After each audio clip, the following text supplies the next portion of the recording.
Elle est partie de son pays, loin là-bas, à la quête d'un bonheur qu'elle pensait tout trouver au Cameroun. Un emploi fictif hautement lucratif à l'hôpital central de Yaoundé. Comme elle, 12 autres jeunes de Madagascar et de la République démocratique du Congo sont tombés dans ce schéma bien dessiné via les réseaux sociaux. Ils ont tout simplement été à travers les réseaux sociaux appâtés par certains Camerounais véreux qui ont fait miroiter la possibilité pour eux d'avoir un travail fortement rémunéré ici, sur place à Yaoundé. Donc après les formalités administratives de voyage, ils ont pour certains pris de l'avion, notamment les Malgaches, et pour les Congolais, certains ont rallié Yaoundé par voie routière. Une fois arrivés à Yaoundé, ils ont été capturés et séquestrés dans son domicile au quartier Komo dans le 4e arrondissement.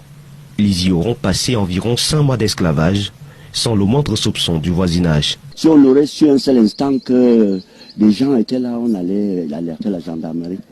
Ou alors, si on voyait des mouvements, ils étaient vraiment très professionnels. Ils subissaient de mauvais traitements. On leur demandait par exemple d'appeler leur famille pour qu'elles envoient de l'argent. Les filles auraient été probablement soumises à l'exploitation sexuelle.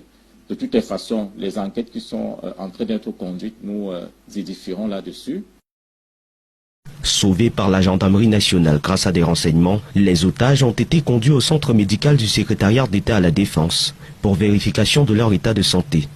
Nous avons constaté que toutes ces femmes, elles ne sont pas enceintes, mais on a traité, il y avait certains qui avaient le palu, dans la goutte épaisse était positive et puis on les a mis sous traitement. Les 2 principaux cerveaux de l'opération sont aux arrêts, des jeunes la vingtaine révolus. La gendarmerie travaille à l'effet de mettre la main sur tous les membres du réseau, mais aussi stopper les procédures de voyage des 6 autres jeunes filles malgaches qui se préparent actuellement à prendre le vol le 24 mars prochain à destination de Yaoundé. Un seul conseil pour tous les internautes, vigilance sur les réseaux.